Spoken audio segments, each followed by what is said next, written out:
If your garage door opener remote lost memory after a power outage, reprogramming it is the way to get back in control fast.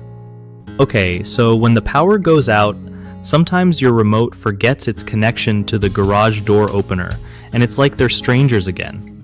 First thing you want to do is find the Learn or Program button on your garage door opener unit, usually on the back or side. Press that button once, and then within 30 seconds, hit the button on your remote that you want to use to open the door. You should hear a beep or see a light flash. That's the signal that it's paired again. If you have multiple remotes, repeat this step for each one.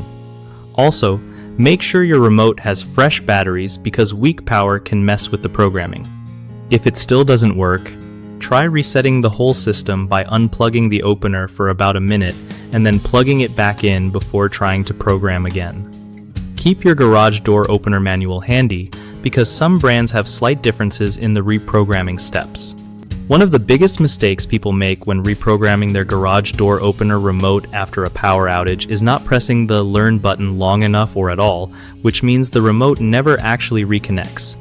Fix that by holding the button just long enough until the indicator light shows it's ready. Another common problem is waiting too long between pressing the Learn button and pushing the remote button. Remember, it usually has to be within 30 seconds max. Lastly, lots of folks forget to check their remote batteries before blaming the system. Always swap in new batteries if your remote won't program or respond properly. BigHomeProjects.com makes finding trusted local contractors super easy for homeowners who want quality work without the hassle. For contractors, it's a solid way to get more jobs and connect with people who really need their skills.